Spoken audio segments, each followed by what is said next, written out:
So today starts another week, continuing on with, now starting the climb and the weights for the squats today. Set myself at 260 for a 5x5 today, and it felt pretty good. I worked on moving my stance closer together after I noted that on Saturday and kind of had started thinking about it on Thursday. That might have been the primary cause for my back feeling tired whenever I was doing these squats, and to be honest, it worked. It took away a lot of the lower back strain, so that's all pretty much gone now. And it's really just an interesting interplay that I noticed that with my front squats, I need to have my stance further apart, with my legs to accommodate my back, so I don't have any extraneous discomfort or back pain. And for my back squats, I gotta have my legs closer together. I think that kind of speaks to how the weight is loaded on your body, and how you have to utilize your hips to accommodate that whenever you're completing the rep. It's just a fun little kind of thing to notice. So far, at least watching these reps, everything looks super clean, and it didn't really feel that bad at all whenever I was going through and doing them. To be honest, I finished and I was like, oh, yeah, it was 5 sets. I was still down to do more. It felt really good. It kind of had me thinking of, man, I don't think I moved 260 that easily in the past. And it just felt pretty normal. Probably what in the past I would have felt with 220 or 180, just felt a nice and casual weight. And I think doing a week at 255 can help prime me for getting a little bit heavier in the squats, just so I can get used to moving again instead of jumping right back into it. Especially after taking so much time off of doing back squats, focusing primarily on front squats. But, they do lend to each other with developing each movement, but it still takes time to kind of really get into the flow of doing them again.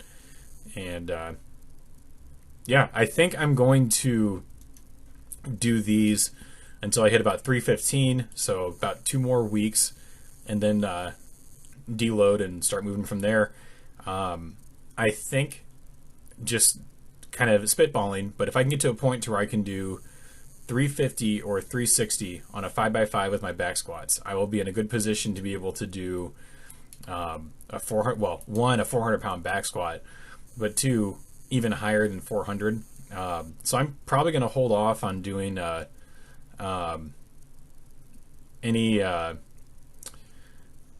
any heavy singles for a little bit, and just kind of focus on developing strength overall with my rep work. And that's kind of what I did with my deadlifts, where I really kind of held off on pushing singles. I just worked on chipping away for a few months with rep work until I developed a pretty good sense of how I needed to move my body and approach heavier weights, and then just kind of went for it. Started hitting doubles, triples, singles, and it just kind of exploded in terms of the capability of that. And I'm hoping at least at that point, once I start doing those, I will have a better space to work out in. I'll have a squat rack as opposed to just the upright stands, to where I can have safety bars and more appropriately attempt to max out by myself without having to risk damaging my bar or my squat rack and all that. The deadlifts at 295 felt super nice. They moved very quickly. I didn't feel too tired doing them. It was just kind of another normal workout. And I was kind of thinking it over too, that following the 2 weeks or so doing the squats, I would end up at a 315 on my my deadlift, and following kind of the general rule of being able to do 80% of your 1 rep max for a 5x5, I would max out not this month but the next month doing a 5x5 on the deadlifts, and if I can go higher than that, that means my 1 rep max is higher than 405. So 405 at 80% would put me at roughly 320. 325,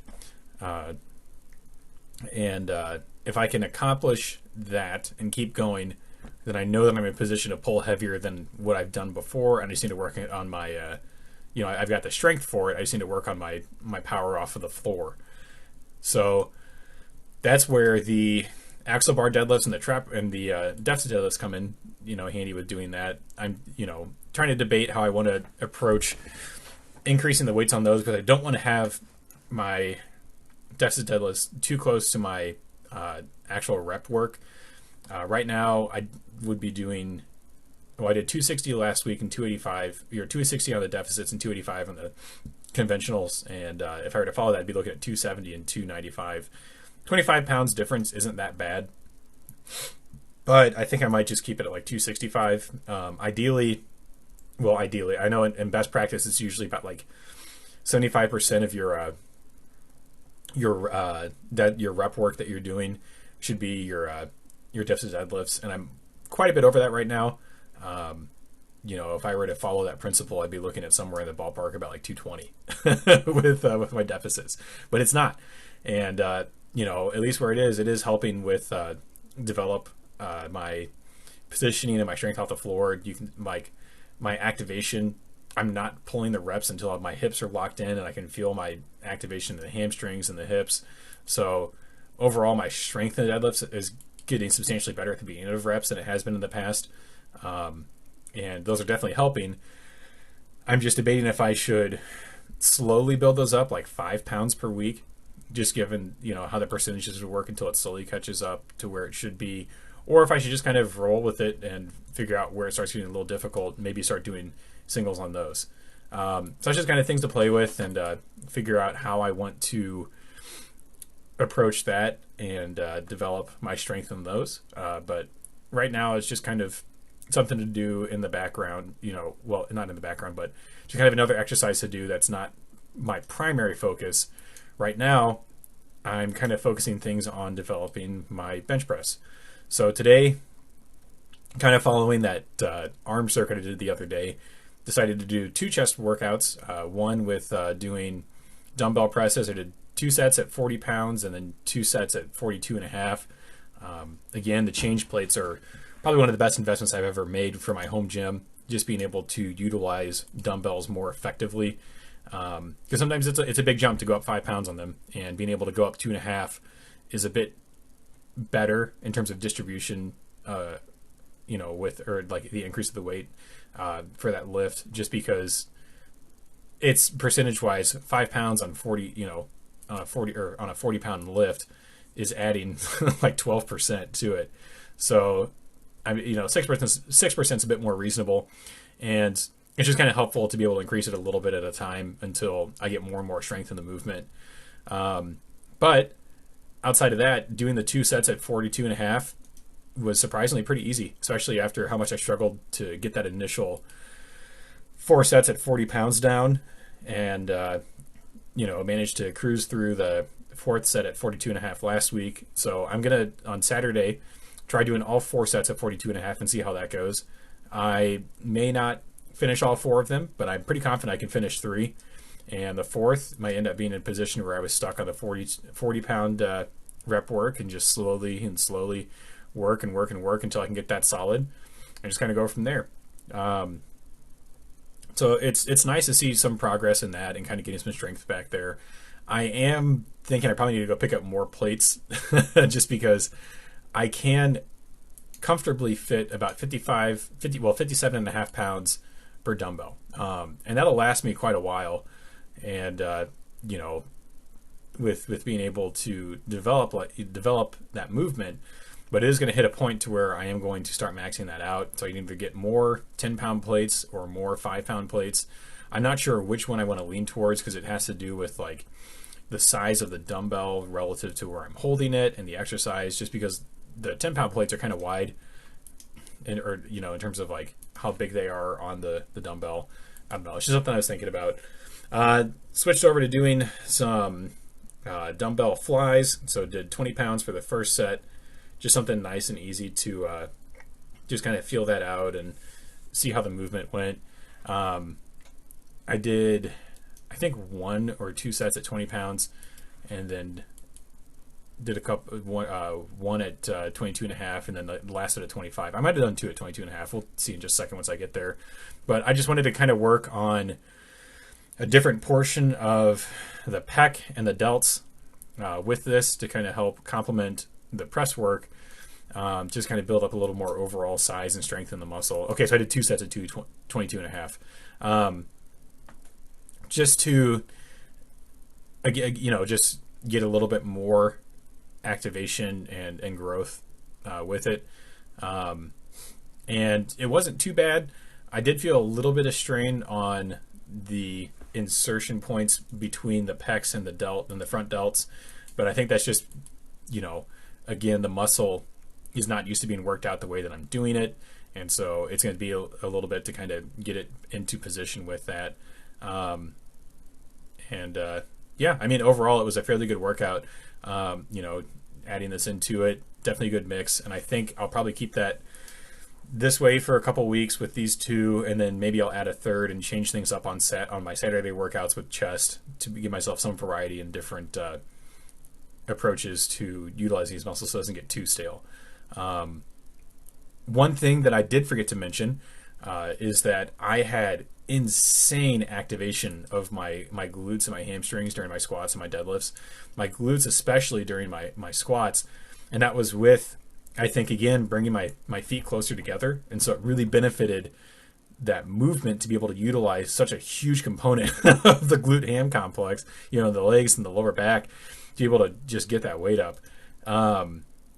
And then same thing with the deadlifts, being able to find that position where I can lock my hamstrings in place and I can feel the activation and pull on my glutes is huge, because it adds so much more power to the movement.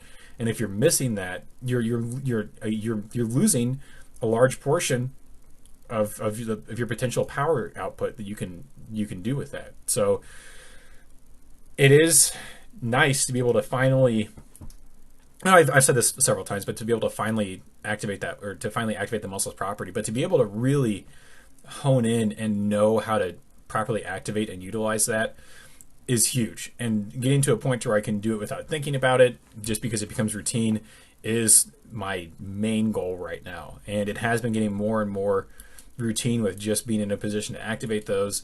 I know that everybody's deadlift stance looks different, and mine looks a little high. Whenever I set up for my initial rep, it always looks like a traditional deadlift stance, but that's just me setting up and getting the feeling.